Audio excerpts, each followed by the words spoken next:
December 23, 2008 began like an ordinary winter morning in southern Wisconsin. The air was cold. The sky was flat and gray.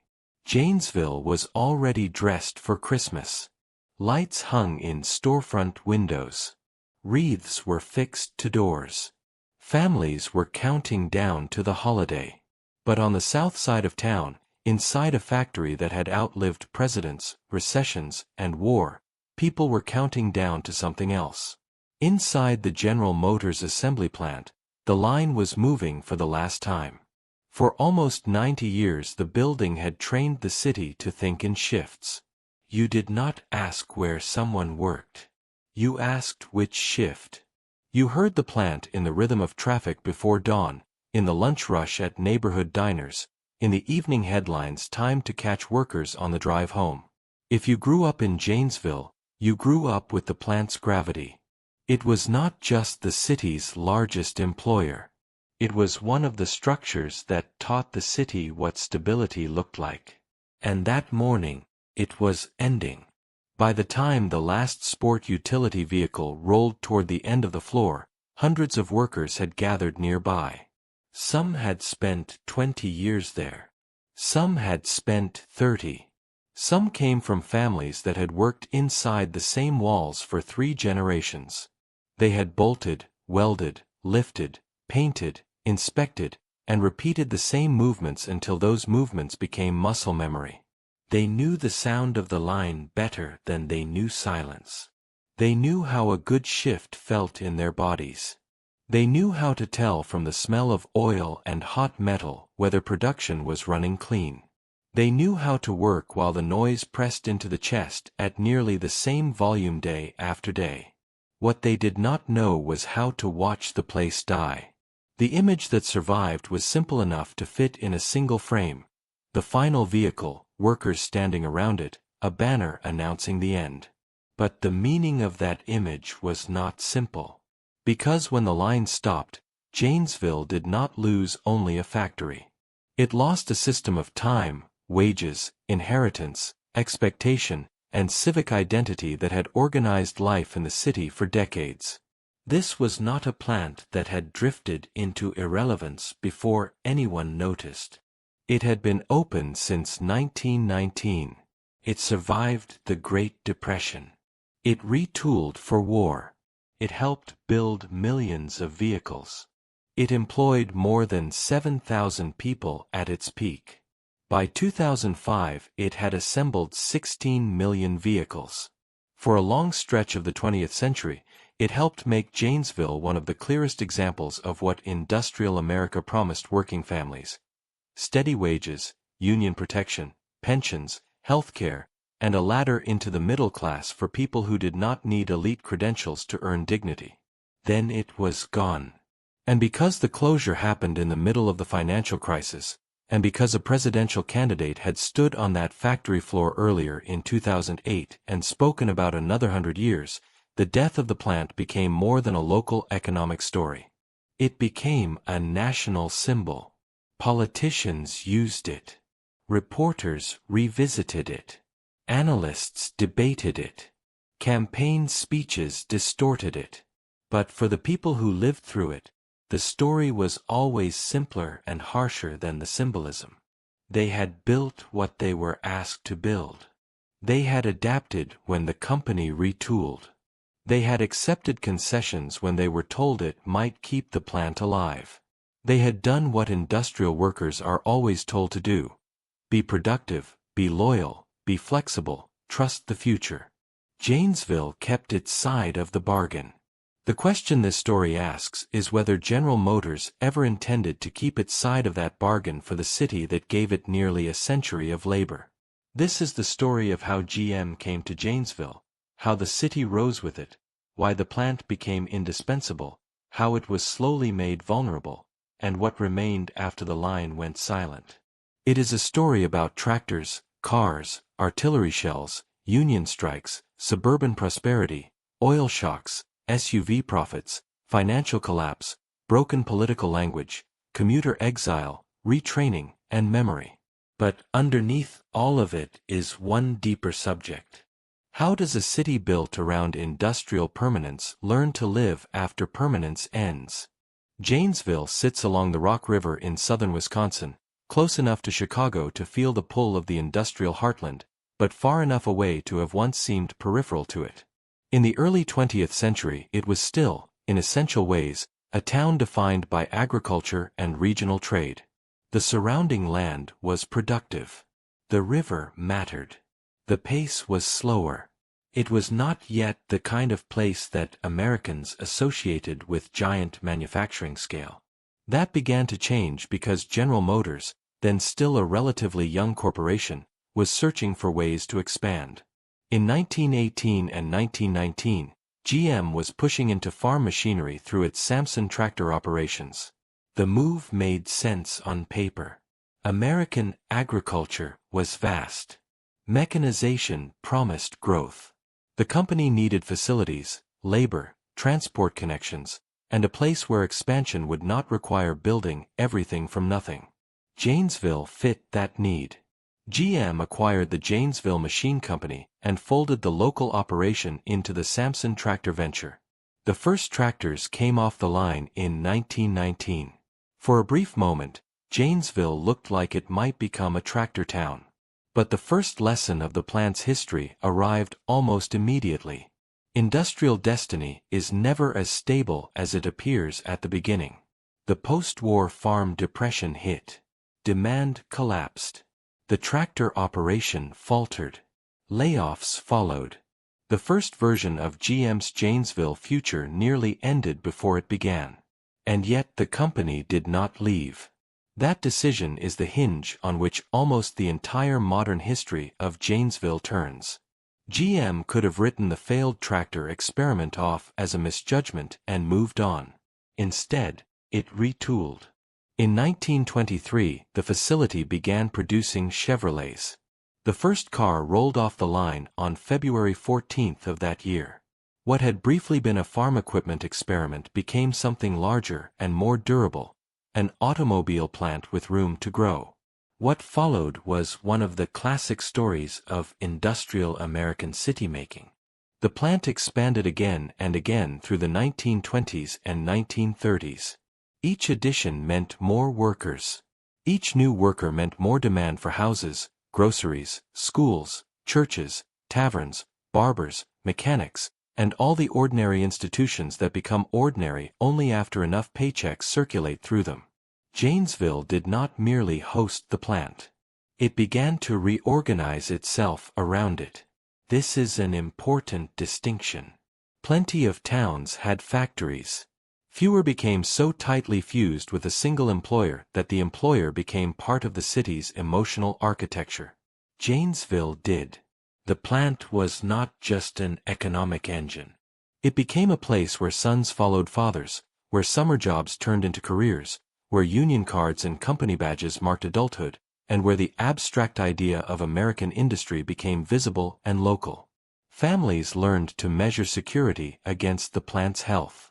By the early 1920s, Janesville's population was rising sharply, and the plant's presence was a major reason. What had looked like a peripheral town now sat inside a rapidly expanding industrial system. The city's physical growth and the plant's production growth reinforced each other. The more the plant expanded, the more Janesville became the sort of city that could sustain and justify still more expansion. This is how company towns are often misunderstood. People imagine one employer simply dominating the local economy. But the deeper truth is that a successful company town trains people to treat that arrangement as natural. It does not feel fragile while it is working. It feels normal. Children grow up expecting the jobs to be there because the jobs have always been there. Streets, neighborhoods, and habits harden around the employer until the employer starts to feel less like a corporation than like a permanent civic institution. Janesville was becoming that kind of place. And because the transition from tractors to Chevrolets happened so early, the city was given almost the entire 20th century to absorb the factory into its identity. By the time later generations spoke about GM in Janesville, they were not speaking about a recent business decision. They were speaking about something that had shaped grandparents, parents and children alike. The plant's roots were industrial, but the attachment it created was almost familial. That attachment would help Janesville survive crisis after crisis. It would also make the final break feel like something much more than a closure notice. If the 1920s made Janesville an auto town, the 1930s and 1940s taught the city why people defend institutions that feed entire communities. The Great Depression struck with force, and like factories across the country, the Janesville plant faced stoppages and strain. There were temporary closures. Families tightened spending. The city held its breath in the way factory towns always do when the line slows or stops.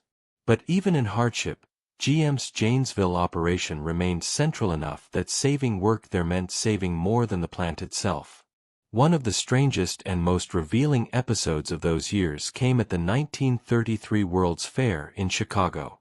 Hundreds of Janesville workers were sent there to assemble Chevrolets on a live line in front of fairgoers. The arrangement was spectacle, promotion, and employment policy at the same time. Visitors watched cars emerge before their eyes. Workers earned wages that might otherwise have disappeared in a depression year. The episode mattered not because it solved everything, but because it showed how deeply the company and community were already bound together. When work in Janesville became unstable, the search for alternatives still centered on keeping Janesville workers inside the GM system. Then came the labor question. The prosperity associated with auto work in later decades did not fall from the sky. It was fought for. In 1937, workers at the Janesville plant joined the great era of industrial unionism that reshaped American manufacturing. A sit-down strike involving thousands of workers disrupted production and pressed the issue of recognition. This was not abstract ideology.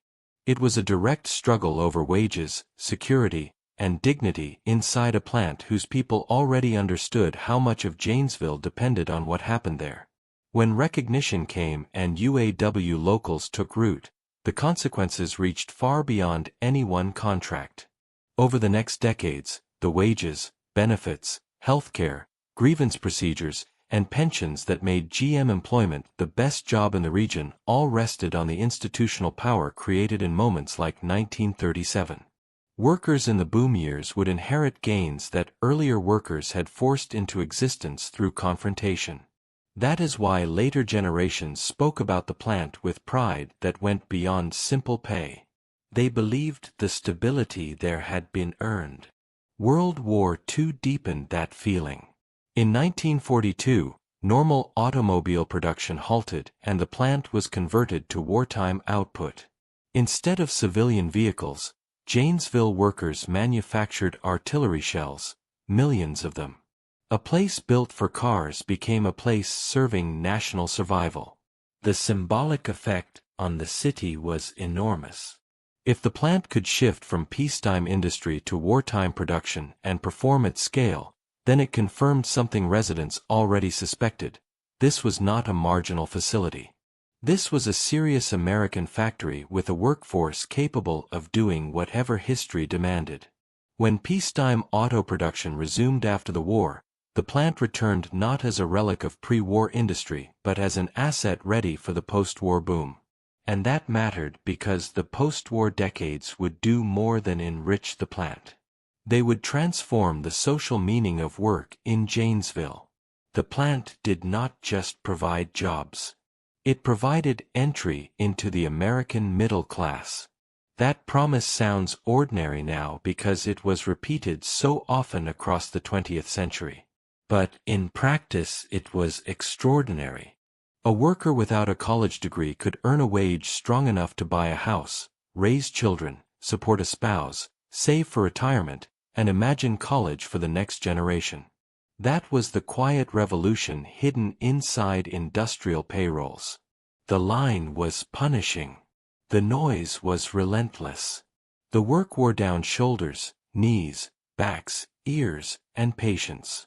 But the reward was a form of stability that millions of Americans treated as proof that the system, however hard, could still deliver a decent life. Janesville became one of the places where that proof seemed visible every day. By the 1950s, the city no longer merely hosted a plant. It pulsed to it. The post-war expansions came quickly. Additional shifts were added. Facilities grew. The automotive and body operations became more integrated. Rail and truck traffic moved constantly. The south side of town turned into a zone whose importance could be felt not only by those working inside the fences, but by anyone trying to understand how the city functioned. In retrospective accounts, people often describe Janesville's plant history as if it moved cleanly from foundation to closure. But the reality is that the city's belief in the plant's permanence was built through repeated demonstrations of resilience. Surviving depressions, surviving shutdowns, winning union recognition, retooling for war, and returning stronger afterward. That is why the later collapse felt like betrayal rather than simple market loss. People had been trained by history to believe the institution would adapt and survive again. By the time the plant reached its peak decades, Janesville had developed a whole civic language around GM. There was the physical language of shift changes, streams of cars before dawn, lots filling before sunrise, nearby businesses opening to catch workers on their way in or out. There was the financial language, contract negotiations that influenced local spending, local taxes buoyed by industrial payrolls, entire household budgets built around the expectation of plant wages. And there was the emotional language, the pride of being tied to a factory that mattered, the shorthand by which everyone in town understood what GM meant without further explanation. The plant floor itself was a world. People who never worked in such places often imagine mass manufacturing through statistics, output per hour, number of employees, units per year. But workers remember factories sensorially. They remember the volume of the machinery, the smell of oil, the heat in summer, the fatigue of repeating the same physically precise motion hundreds of times a shift, and the strange combination of routine and danger that governs assembly work. At Janesville the pace could be relentless. Bodies moved with practiced accuracy. Mistakes had costs. The line did not care if you were tired, distracted, grieving, or bored. It kept coming. And yet for many people it was the best job they would ever have. That paradox is central to understanding why Janesville clung so fiercely to the plant. The work could be grueling, but the exchange felt fair enough to build lives on. Union wages and benefits elevated families into stability. Workers bought homes. They paid mortgages. They took vacations. They sent children to college. They retired with a degree of security that made sense only in a labor market where one employer still offered large-scale industrial compensation strong enough to stabilize a whole region. By the late 1960s and 1970s, Janesville's role inside GM's system was difficult to dismiss as secondary. In 1967, the plant produced the 100 millionth General Motors vehicle built in the United States. That milestone mattered symbolically because it placed Janesville in the center of the company's industrial narrative rather than its outskirts. This was not some obscure overflow site. It was one of the company's serious manufacturing engines. Then came the summit. In the late 1970s, the plant reached employment levels above 7,000 workers. Multiple shifts ran. Production volumes were enormous. The facility, together with its related operations, functioned like a city within the city. At moments like that, the idea that Janesville might one day lose GM would have sounded implausible, maybe even ridiculous. The plant had weathered too much. It employed too many. It generated too much. It was too woven into the city's daily life to seem removable. This is the dangerous gift of industrial success. The stronger an institution looks at its peak, the harder it becomes for a community to imagine the structure as contingent. But contingency was already present beneath the success. auto manufacturing was never static. Consumer preferences changed. Corporate strategy changed. Federal regulation changed. Fuel prices changed. Competition changed. Technologies changed. Factories that seemed secure in one product cycle could suddenly become misaligned in the next. A plant's history could buy loyalty, but it could not buy immunity. Even so, Janesville's workers had reasons to trust the institution. Their security had not come passively. It had been built by labor organizing, decades of output, and the credibility of a workforce known for productivity and quality.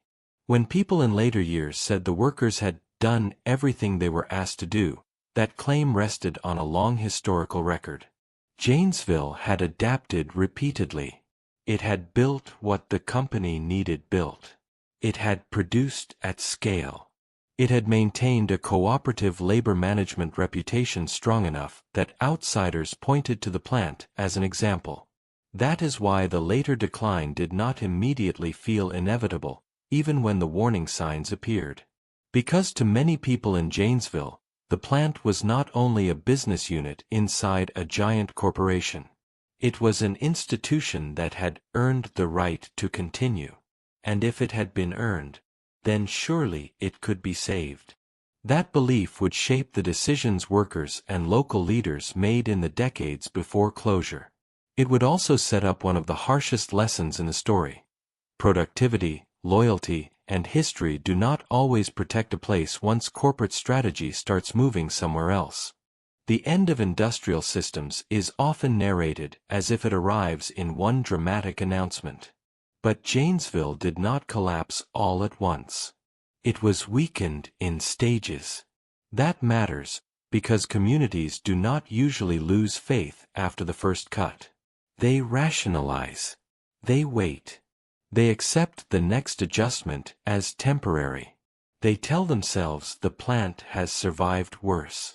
They believe the institution is too important to die. And in Janesville, the city had nearly a century of evidence encouraging exactly that belief. The first large signal came in the early 1980s. General Motors was restructuring, and the old order of full-size American car production was under pressure. The plant retooled. There were shutdowns associated with changeovers. Product lines shifted.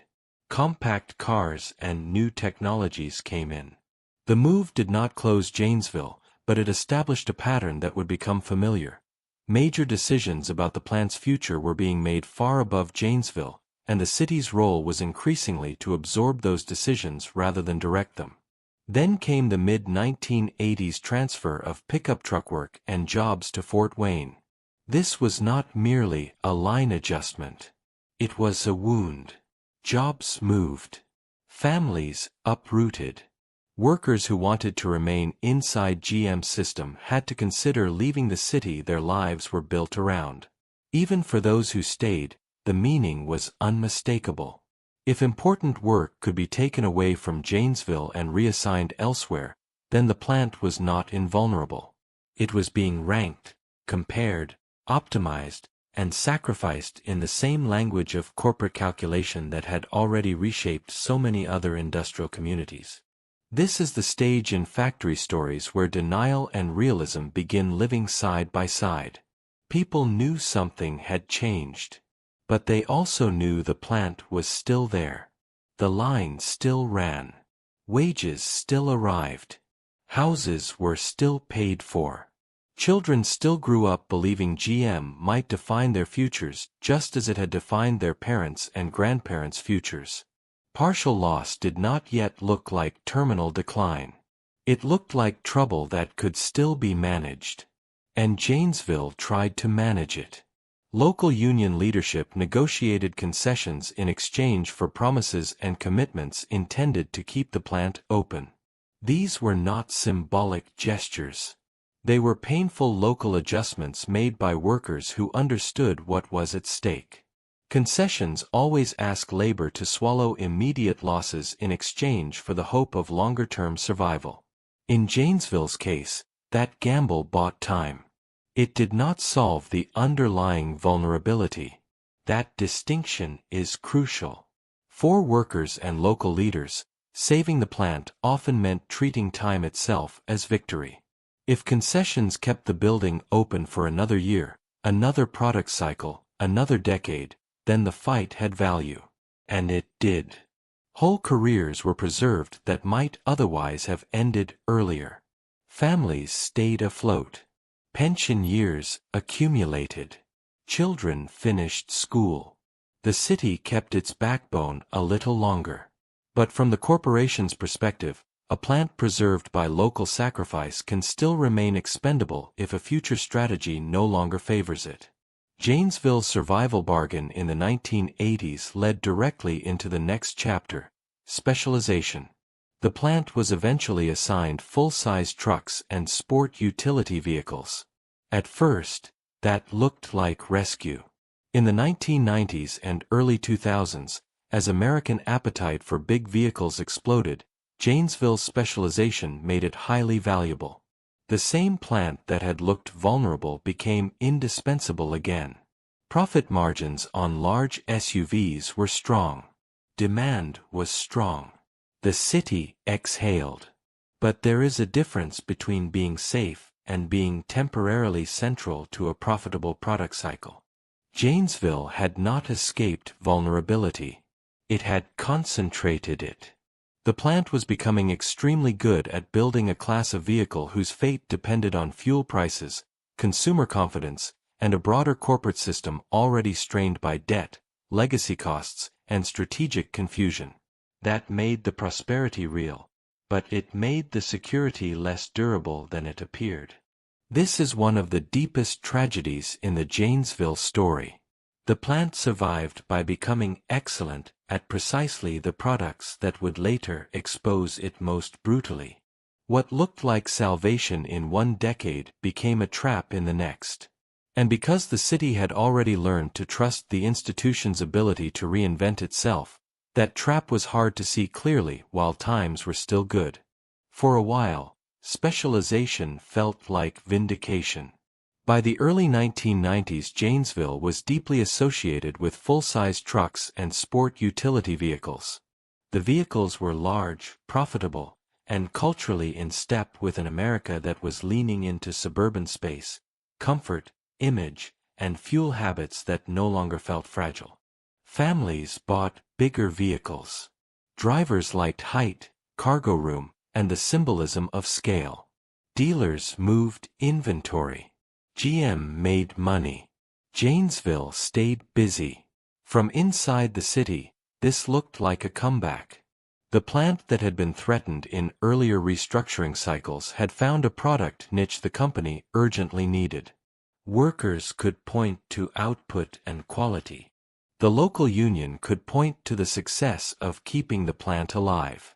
Local businesses could keep depending on factory income. The argument that Janesville still mattered had become easy to make because the numbers backed it up. But a city can mistake demand for permanence just as easily as a corporation can mistake profits for strategy.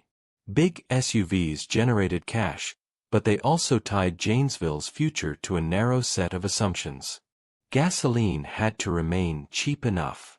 Consumer appetite for large vehicles had to remain resilient enough. Regulatory pressure around fuel efficiency and emissions had to remain manageable enough. GM itself had to remain healthy enough to keep feeding work into the plant. And the company had to conclude that Janesville remained the best place to build those vehicles within its larger North American network. That is a lot of conditions to call security. The warning signs were not invisible. They simply did not look decisive until the end. Fuel economy debates intensified in American politics. Environmental concerns sharpened. Competition changed the economics of domestic auto manufacturing. GM's financial position grew more strained. Pension and healthcare obligations loomed over the company. Product realignment across plants continued. None of these developments guaranteed Janesville's death by themselves. Together, though, they made the plant more dependent on a favorable market than many residents fully appreciated. You can see the tragic structure of the story here. The plant had endured because workers repeatedly adapted. They retooled. They accepted changes. They built what the company wanted. They did not resist the future in some simplistic way. They bent with it. But adaptation inside one plant does not automatically solve problems created at the scale of the entire corporation or the national market. A workforce can be productive, cooperative, and skilled, and still lose if the business model above it becomes unstable. In Janesville, that instability became visible in flashes before it became undeniable. Medium-duty truck work moved elsewhere. More jobs shifted out. The city absorbed each development the way it had absorbed earlier ones, painfully, but without concluding that the institution itself was near death. There was always another reason to believe the plant could hold. The site was massive. The workforce was experienced. The local culture was deeply industrial. The plant's history was too large to write off lightly. And then there was politics. The future of manufacturing had become a national argument long before the plant closed. Could older industrial communities be retooled for new technologies? Could large legacy manufacturers be pushed toward more fuel-efficient production without destroying the workers who depended on the old system? Could government help force or finance such transitions? These questions were not abstract on the Janesville floor. They shaped how workers heard speeches, how local officials argued for investment, and how the city imagined its future.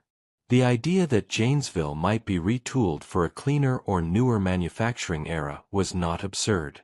It was part of the language surrounding the plant. And because the plant had reinvented itself before, from tractors to cars, from civilian vehicles to shells, from sedans to compacts, from compacts to trucks and SUVs, the idea of reinvention had historical credibility. The city had been taught, again and again, that reinvention was what this place did. What no one could see clearly enough in time was that the next transformation would not be determined by Janesville's willingness to adapt. It would be determined by how quickly consumer behavior, fuel prices, financial panic, and corporate triage would crush the market logic keeping the plant alive. In 2008, the invisible structure holding Janesville together began to fail in public. The first part of the story was market logic. Gas prices surged. The symbolic number Americans remember is $4 per gallon. On paper, that price may not look catastrophic in hindsight. In lived experience, it changed behavior fast. The full-size SUVs and trucks that had made Janesville valuable suddenly looked expensive to run, expensive to justify, and easy to postpone buying. Sales fell hard. Dealer lots filled. Inventory backed up. The seasonal logic of the plant stopped making sense. The second part of the story was corporate fragility. GM was already under heavy strain. Debt, legacy costs, product problems, and a looming financial crisis had made the corporation vulnerable long before the worst months of 2008. Once large SUV demand turned against the company, the pressure intensified. Plants were no longer just productive sites. They were liabilities or lifeboats, depending on how executives were forced to calculate survival. Janesville was about to discover which one it was. Shutdowns lengthened. Temporary stops became alarming. Workers could feel the change before the official language hardened. A plant whose rhythm had once felt almost natural now felt uncertain. That is one of the cruelest experiences in industrial communities. The period when everyone knows the line is in trouble but no one yet knows whether trouble means adjustment or extinction. Then came the June 2008 announcement. GM said Janesville would close by 2010. Even that timeline, grim as it was, implied a horizon. Workers could imagine transition. Local officials could imagine lobbying. The union could imagine a fight for new product assignment, federal support, or a slower landing. Then the timeline tightened. By October, the company moved the end of SUV production up to December 23, 2008. Suddenly, the city was not dealing with eventual loss. It was dealing with immediate amputation. This is where the story escapes the category of ordinary downsizing. When a plant like Janesville loses more than 2,000 GM jobs in a short span, the number never describes only direct employment. Suppliers fall. Nearby manufacturers lose contracts. Transportation firms shrink. Small businesses dependent on those paychecks are hit. The plant sits at the center of an ecosystem, and when the center collapses, the surrounding ring begins to crack. In Janesville and Rock County, that ripple became visible quickly. Supplier layoffs spread. The unemployment system was strained. Retraining institutions were flooded. Families sat with paperwork where holiday anticipation should have been. People who had spent decades believing they possessed one of the most stable jobs in the region were suddenly calculating whether to leave the state, how long health insurance would last, and whether retirement plans built across 20 or 30 years would survive the company's restructuring. What made the shock worse was that the collapse of confidence happened so quickly. In January or February of 2008, a worker could still imagine that the plant might be retooled or stabilized.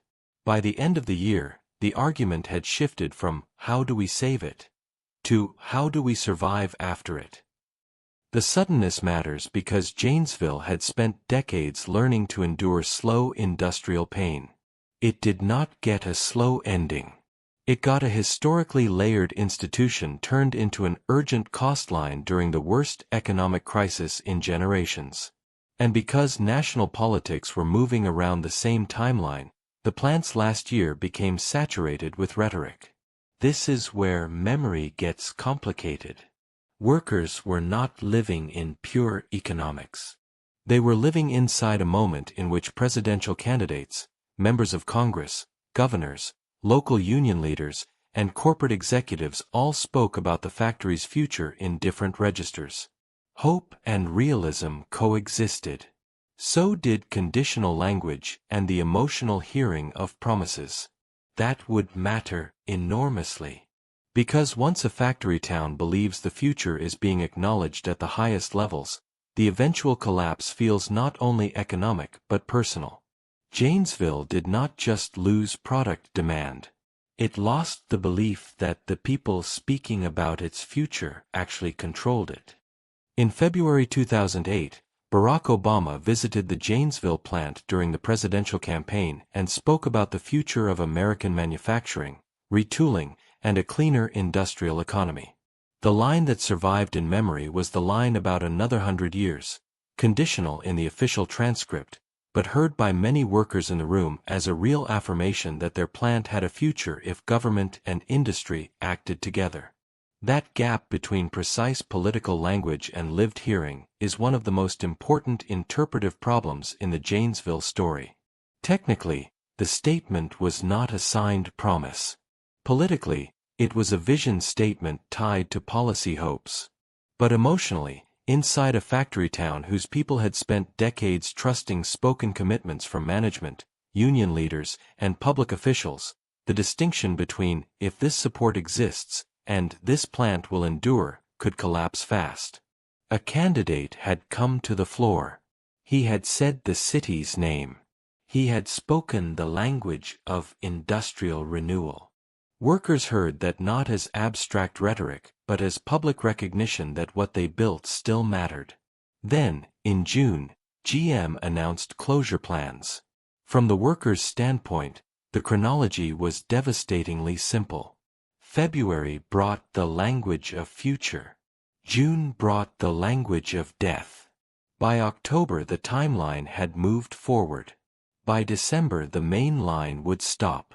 Whatever policy nuance surrounded the original statement, The lived result was that the sentence about another 100 years became fused with the fact of an emptying factory. This is one reason Janesville became politically useful to so many people. For critics of Obama, the city looked like proof that elite promises about manufacturing revival were hollow. For defenders of the Obama administration, the chronology mattered. The closure was announced before he took office, and the financial rescue that later saved many GM jobs elsewhere arrived too late to reverse Janesville's position inside the company's operating plan.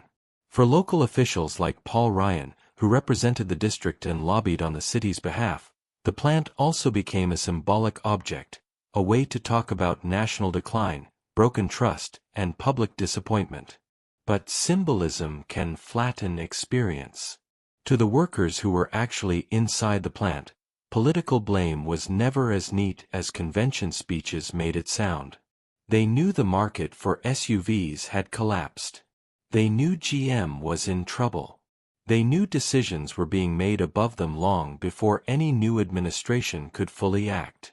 They also knew speeches could sting regardless of whether the speaker technically caused the closure.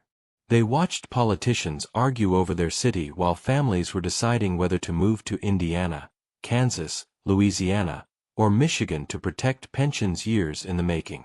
That is why the Janesville political story works best when told carefully. Obama did not personally close the plant. The official timeline does not support that. Nor did rhetoric save it. Ryan did lobby. The record supports that too. But the workers' deeper complaint was not reducible to one politician or one party. It was that the institutions speaking most confidently about the future of work in America were not built to protect a city when an industrial base collapsed at that scale and speed. And this is where the national argument meets the local wound. The plant closure became a story about trust. Trust in corporations, trust in public rescue, trust in retraining, trust in the idea that if you are productive enough and flexible enough and patriotic enough and patient enough, the system will not discard the place your life is built around. Janesville had trusted that for a long time. The factory's death did not only damage wages. It damaged faith in explanation. And when communities lose faith in explanation, they often begin turning to anyone willing to speak bluntly about loss, even if the solutions on offer are thin, exaggerated, or false. That is one reason Janesville belongs inside the larger political history of the American Midwest after 2008. It was not just a factory closure. It was one of the episodes that helped teach industrial communities how wide the gap could be between being seen in public language and being secured in economic reality. The last shift is remembered because it compressed 90 years of history into a few unbearable hours. Workers came in knowing the line would stop. That knowledge changes every motion. Badge in, pull on gear, take position, repeat the routine that has become second nature, but now do it while the future is already broken. The sounds are the same. The muscle memory is the same. The timing of the line is the same. But the meaning has changed. Ordinary motions become farewell gestures. Outside, the city was moving toward Christmas. Inside, the plant was moving toward silence. The final vehicle has been described so often because people need an object to stand in for endings. Vehicles had always left the line. They were built to leave. But on that morning one vehicle had to carry everything the plant had been: wages, contracts, grievances, friendships, resentment, speed, discipline, seniority, family inheritance, noise, pride, and the stubborn belief that good industrial work should matter in America. A machine rolled off the line. A city watched part of itself turn into memory. Speeches were made. Workers cried. Some stared. Some said little. That, too, makes sense. Grand endings rarely produce grand language among the people most wounded by them. The line between shock and exhaustion is thin. By then the city had already spent months processing the possibility of closure. Paperwork had begun. Transfer decisions had begun. Supplier layoffs were underway. The final shift did not create the pain. It sealed it. And timing made everything crueler. December 23rd is close enough to Christmas that family ritual should dominate the calendar. Instead, many households were dominated by severance questions, benefit questions, transfer questions, and the larger unanswerable question of whether Janesville without GM would still feel like Janesville. For people outside factory towns, job loss is often imagined individually. For people inside places like Janesville, loss is collective. The plant stopping meant that thousands of private anxieties would unfold at once. There is a reason so many retrospective accounts linger on images from that day.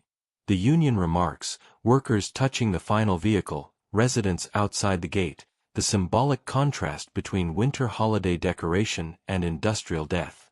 Those images persist because they allowed a community to see its own grief made public.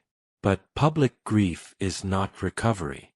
The last SUV leaving on December 23rd was not the absolute last work ever performed there. A smaller group remained for Isuzu-related production into April 2009. That detail matters because it shows how endings in factories are often phased in bureaucratic terms even while they feel socially complete much earlier. For the city, the real symbolic end was December. For the remaining workers, the full institutional end took a little longer.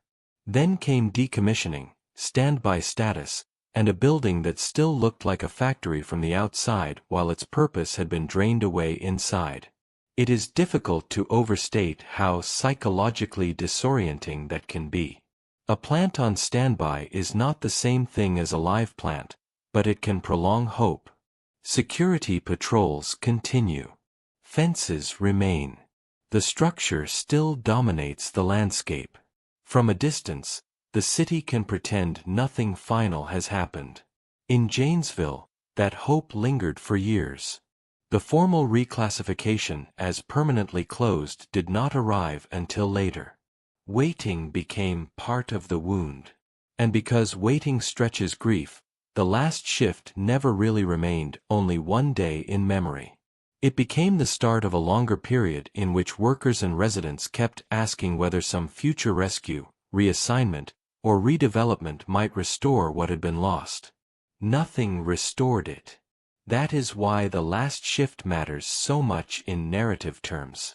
It is not only the end of production. It is the moment after which every alternative life begins. The commuter life, the retraining life, the lower wage life, the retirement in exile life, the empty site life, the political symbol life. Everything after the final shift belongs to the history of aftermath. And aftermath is where the full cost of factory closures is usually hidden. Some Janesville workers left because they had no realistic alternative. If you still had years left before pension eligibility, and GM offered transfer opportunities elsewhere, the decision was brutal but legible. Stay in Janesville and risk losing what you had built for decades, or leave home to protect it. Workers went to Fort Wayne, Kansas City, and other plants. They rented apartments with co-workers. They shared fuel costs. They drove long hours on weekends just to keep a connection to the homes they still considered their real homes. This is one of the least understood forms of industrial displacement. People hear transfer and imagine continuity. But transfer often means split lives. It means birthdays missed, marriages strained, children raised partly by grandparents or friends, and a body that works one state away while the heart remains somewhere else. It means living as if home is a weekend destination. For single parents, the burden could be even harsher.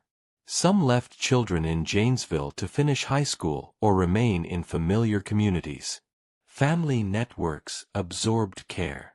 Workers learned to troubleshoot parenting by phone. The plant did not just move labor. It rearranged intimacy. Others stayed in Janesville and tried to rebuild locally. That path was not necessarily easier. The federal and educational response emphasized retraining. Community colleges and workforce programs absorbed waves of former workers. In theory, this was the policy logic of modern labor transition. Workers displaced from old industries would gain new credentials and move into new sectors. In practice, the transition was uneven, emotionally draining, and often economically disappointing. Middle-aged workers returned to classrooms after decades away. Some had never needed computers for their prior jobs and now faced a world of forms, software, portals, and technical coursework. This did not mean they lacked discipline or intelligence. It meant the skills that made them excellent industrial workers were not automatically recognized or rewarded by the institutions claiming to prepare them for the next phase of economic life. The mismatch was profound. Some persisted and completed programs. Some dropped out. Some took whatever work they could find while studying. Some finished only to discover that the local labor market did not contain enough high-quality jobs in the fields they had retrained for. The cruel result, shown later in studies of Janesville's displaced workforce, was that retraining did not reliably restore people to their former economic position. For many, the middle-class life made possible by GM wages was not reconstructed. It was reduced. This is another central lesson of the story. Factory closure is not only the loss of a paycheck. It is the loss of a whole social contract attached to a certain kind of work. GM wages had not merely paid bills. They had anchored identity. Workers knew they were part of a large, consequential system. They could point to the vehicles they built. They could explain to children what they did. They could feel themselves participating in something bigger than a lone service sector shift or a temporary warehouse role. When that structure disappears, even new employment can feel smaller, more precarious, and less respected. Many former Janesville workers found jobs. That is true. But the question is not whether any job existed. The question is whether the jobs that followed replicated the economic and psychological world the plant had created. Most did not. And so the decline of the factory became visible not only in statistics but in symptoms: wage compression, downward mobility, identity strain, commute exhaustion, deferred retirements, changed neighborhoods, altered family routines, and the strange dreams many workers later described, dreams in which the assembly line was still there, still broken, still demanding something of them. Such dreams matter because they reveal how deeply industrial labor lives in the body. When a person repeats the same complex physical actions inside the same intense soundscape for decades, the line does not vanish from the nervous system just because the building goes dark. This is the intimate damage hidden behind closure announcements. The company closes a plant. Newspapers record the job count. Politicians debate blame. Economists chart the shock. But in the lives of workers, the event persists as mileage, insomnia, altered parenthood, premature humility, and the unsettling realization that an institution you thought would outlast you has instead forced you to outlast it. If the first years after closure were about survival, the later years were about what Janesville would allow itself to remember. Cities are rarely blank slates after industrial loss. They become layered places where new retail, new housing, new service work, and new civic branding coexist uneasily with empty lots, lower wages, and memory. Janesville was not reduced to ruin in the most spectacular Rust Belt sense. Parts of the city diversified. Other economic activity grew. Downtown energy shifted. New employers arrived. Residents who wanted to defend the city from narratives of total decline had evidence to point to. And yet the point of the Janesville story is not whether the city survived in a narrow demographic sense. It is what kind of survival was possible after the removal of the institution that had defined the city's industrial identity for generations.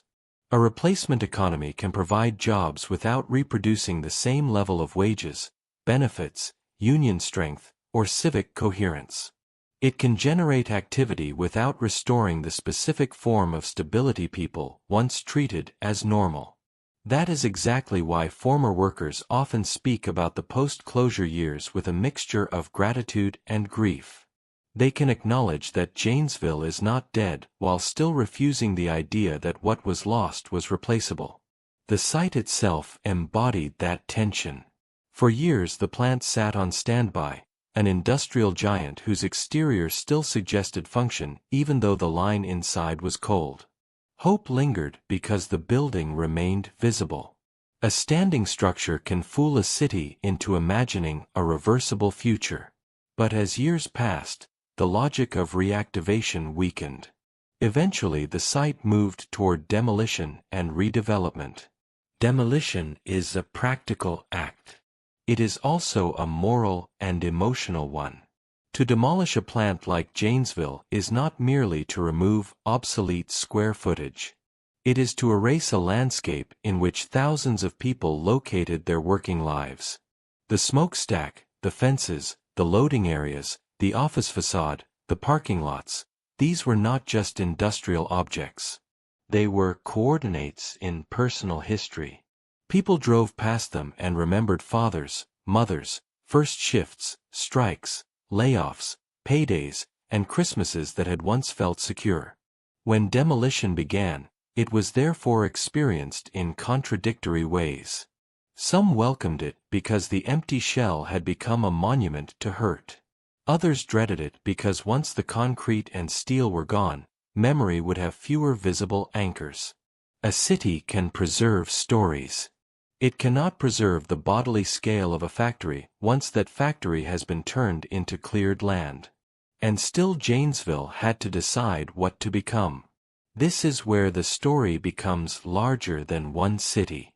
Industrial America has repeatedly asked communities to prove their resilience after extraction, closure, or offshoring, while often refusing to ask whether resilience is a fair substitute for justice. Janesville could pursue redevelopment. It could diversify. It could support new employers and new infrastructure. But none of that would answer the oldest wound in the story. Why a city that had given so much productive labor to a corporation should be forced to rebuild from the rubble of that loyalty. That is also why Janesville remained politically resonant. It stood for a wider question haunting the Midwest and beyond. What do we owe places that built national prosperity when the corporations they sustained no longer choose to sustain them? Not what do we owe abstract workers in theory, but what do we owe actual communities organized for generations around work we once celebrated as the backbone of the country? By the mid-2010s and into the 2020s, Janesville was still negotiating that answer. The site's future shifted from memory to planning meetings, ownership changes, brownfield remediation, redevelopment hopes, and the long administrative life that often follows demolition. This is a quieter phase of industrial afterlife, but it matters. It shows that even after the line stops, a factory continues to structure public life, as a cleanup problem, a land use argument, a development promise, a memorial absence. The plant, in other words, does not disappear all at once. It first stops producing vehicles. Then it starts producing aftermath. The easiest way to misunderstand Janesville is to reduce it to a cautionary tale about one corporation making one bad decision. The harder and more accurate way to see it is as a layered American story in which many systems failed at once. General Motors failed to maintain a durable strategy for a changing market. National policy failed to build transition mechanisms proportionate to collective industrial collapse. Political language failed to match the precision or humility workers deserved. Retraining systems failed to restore many displaced people to their former footing. And the broader American economy failed to replace one form of middle-class industrial security with anything equally sturdy for the communities that lost it. Janesville stands at the crossing point of all those failures. That is why the plant's closure still matters beyond Wisconsin. It is not just a local memory. It is a case study in how industrial confidence dissolves. For nearly a century, Janesville had reasons to believe in continuity. Its workers did what the nation often claims to admire. They made things, joined unions, adapted to new products, worked difficult shifts, bought homes, raised families, and tied their sense of dignity to labor that produced visible, useful goods. When such a city is asked to absorb closure as if closure were merely the impersonal verdict of markets, the explanation rings hollow because it leaves out the moral dimension. Markets did not build Janesville alone. Human commitment did. Corporate choice benefited from that commitment for decades. The question is what was owed in return. The answer Janesville received was not enough. And yet the city's story is not only about injury. It is also about stubbornness. Former workers returned. Some built new lives. Some found new forms of service or purpose. Some refused to let the plant's memory be flattened into campaign rhetoric. Civic life continued. The site is still being argued over because the city still expects the land to matter. Memory persisted not because people were trapped in nostalgia, but because they were trying to tell the truth about what had actually been lost. That truth is subtle. What disappeared in Janesville was not just an employer. It was a whole timetable of adulthood. It was a whole grammar of security. It was the assumption that one could give a lifetime of disciplined labor to a powerful institution, and reasonably expect the place that hosted that labor to be protected in return. Once that assumption failed, the damage reached beyond wages into politics, trust, and the stories parents tell children about how work is supposed to function in America. That is why photographs from the site still carry so much weight. A final vehicle. Workers gathered on the floor. The old gate. The empty lot after demolition. These images work because they show two different countries occupying the same geography. One is the country that believed industrial labor could anchor ordinary dignity. The other is the country that learned, too late, how quickly those anchors could be removed. Janesville lives in the space between those two countries. And maybe that is why the story remains unresolved. Resolution would require a replacement for what the plant once gave the city. Not only jobs, but social confidence. Not only redevelopment, but restoration of faith that a community's decades of contribution are not disposable. Redevelopment plans can move dirt. They can build roads, pads, and facilities. They cannot by themselves restore that faith. So the final image of Janesville is not simply the line stopping. It is the quieter morning that comes after, homes on the south side, alarms that no longer match shift changes, roads less crowded before dawn, an empty industrial footprint where a small city of labor once stood, and people still carrying the plant in their bodies long after the building is gone. Factories make products. Great factories also make habits, loyalties, and generations. And when they die, those things do not disappear as easily as steel. There is one more way to tell the Janesville story, and it begins after the demolition dust settles. What becomes of a place once the physical monument to its old certainty is gone? In many factory towns, the answer is either romanticized or dismissed. Outsiders either turn the site into a melancholy ruin in the imagination, or they treat redevelopment as a clean technocratic problem. Clear the land, remediate contamination, market the parcels, attract investment, move on. But for cities like Janesville, land after industry is never only land. It is memory turned into planning language. The former GM site is immense. Its scale matters because scale shapes redevelopment possibilities. A small factory can become lofts, a museum, a school, a mixed-use district, or a civic relic. A giant assembly complex leaves behind different questions: rail infrastructure, industrial pads, environmental remediation, municipal cost, logistics potential, ownership transfer, tax incentives, and the long politics of convincing residents that a future is coming even when the old one is all they can still picture. That is where Janesville has spent years, between what was physically removed and what has not yet been emotionally replaced. The city's official redevelopment discussions, brownfield planning, and ownership changes show that the site is still considered a major strategic asset rather than a finished story. That matters. It means Janesville is refusing the most defeatist interpretation of closure. The land is not being abandoned to myth alone. It is being argued over, planned over, imagined again. But the tone of those conversations is different from the tone that once surrounded the plant. In the GM years, the plant's meaning was immediate. You could hear it, smell it, work in it, and cash its paycheck. In the redevelopment era, the meaning is deferred. It lives in presentations, future tenants, infrastructure promise, and the grammar of could. Could bring jobs, could reconnect the site to regional logistics, could diversify the city, could create a more resilient base than dependence on a single industrial giant. Those are reasonable goals. In fact, former workers themselves often acknowledge that no city should be as exposed to one employer as Janesville once was. Diversification is wise. Overdependence is dangerous. But wisdom learned after devastation has a different texture than wisdom learned in calm. The city did not choose diversification from a position of strength. It was forced toward it after the institution that had structured its 20th century was removed. That distinction gives the current site a strange emotional double life.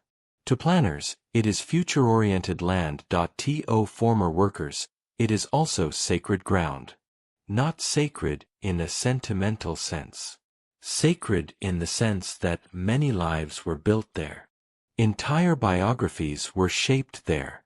Marriages, mortgages, retirements, addictions, promotions, injuries, grievances, friendships, arguments, and ordinary mornings were contained there.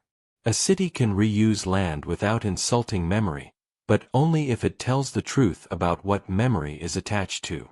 If redevelopment language becomes too cheerful, too frictionless, too eager to celebrate the next thing without naming the old thing honestly, communities start to feel erased a second time.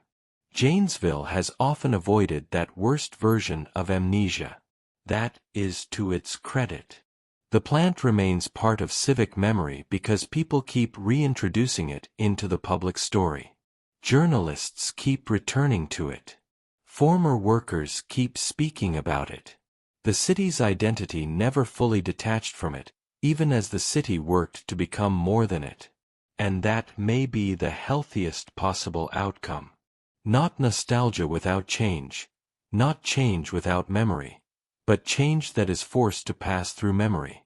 If Janesville's next economic chapter becomes more diverse, more resilient, and less dependent on one corporate decision-maker, that will not erase the meaning of the GM years.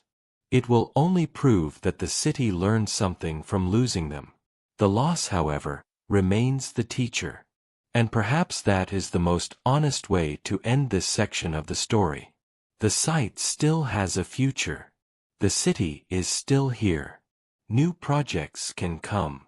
New employers can come. New routines can come. But the reason the old plant still shadows those conversations is that Janesville understands a truth many American cities now understand. There is a difference between building again and being made whole. When people say that Janesville is about more than one factory, they are right. But the phrase is often used in two opposite ways. Sometimes it is used to minimize the closure, to suggest that the city should not define itself by what it lost. In that version, the sentence is a demand to move on. Other times it is used more carefully, to insist that the factory mattered precisely because it touched everything else. Schools, churches, family inheritance, downtown spending, tax base, union politics, neighborhood stability, and the story's children absorbed about what adult life was supposed to look like. In that version, more than one factory does not shrink the story. It enlarges it. The second meaning is the true one. Janesville was never only a plant. But the plant was one of the institutions that made Janesville legible to itself. It provided a shared reference point in a fragmented world. In a country increasingly organized around individual careers, credential sorting, and economic uncertainty, the factory represented something collective. Thousands of people who did not know one another personally could still feel part of the same structure. They could point to the same gates, the same line, the same shift changes, the same contracts, the same vulnerabilities, and the same city shaped by all of it. That kind of collective life is hard to replace. Modern economies produce work, but they do not always produce shared worlds. A warehouse job may pay decently, but it does not necessarily generate the same civic identity. A scattered service economy may employ many people, but it does not concentrate them into a common narrative. Professional and technical work can enrich a city, but often in more socially fragmented ways. Part of what workers mourn after big factory closures is not only the pay scale. It is the disappearance of a place where many lives touched the same machine, the same schedule, and the same visible purpose. This is why former workers so often describe the plant in bodily or almost spiritual language. They talk about the noise in their chest, the dreams that linger, the certainty that everyone in town knew what GM meant, the way an empty lot can still feel full. These are not clichés. They are signs that industrial labor at scale creates forms of belonging that survive beyond the institution itself. And that is what makes Janesville an American story, not just a Wisconsin one. Across the country, communities that built steel, vehicles, rubber, electronics, furniture, appliances, paper, machinery, and countless other goods have been pushed through the same cycle. Foundation, expansion, unionization, prosperity, optimization, restructuring, closure, retraining, political symbolism, partial redevelopment, uneasy memory. Each place has its own local details. But the moral structure repeats. People are told their work matters while it is useful. Then they are told to adapt once that usefulness is recalculated elsewhere. When they do adapt, they are often praised for resilience rather than compensated for what was taken. Janesville is powerful because it makes that structure visible in one place over nearly a full century. A plant begins as a corporate expansion decision. IT becomes a city's backbone. IT survives depression and war. IT anchors the middle class. IT bleeds slowly. IT is rescued by specialization. Its rescue becomes a trap. A crisis arrives. Politics speaks in futures. The line stops. Workers scatter. The city rebuilds, but not equivalently. The site waits for another use. Memory remains stronger than concrete.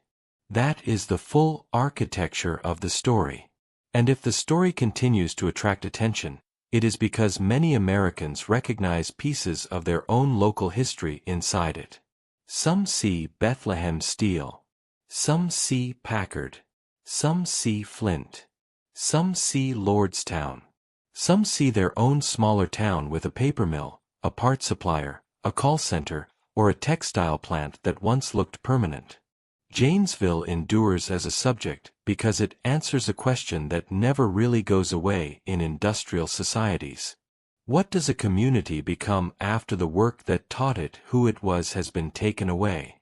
The answer, in Janesville's case, is not simple.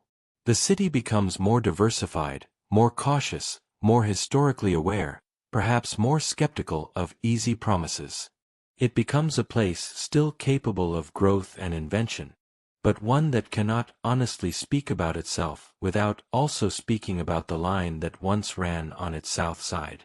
And that may be exactly the right kind of ending, not closure, but incorporation. The plant is gone. The story is not. If there is a final lesson in Janesville, it is this.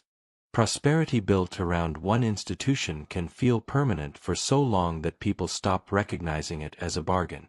Then the bargain breaks, and what remains is not just unemployment. It is the shock of discovering that history, loyalty, and productivity were not enough to keep the future in place. Janesville did not fail because its workers failed.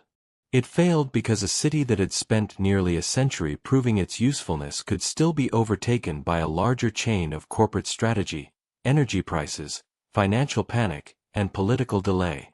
The workers built what they were asked to build. The union fought.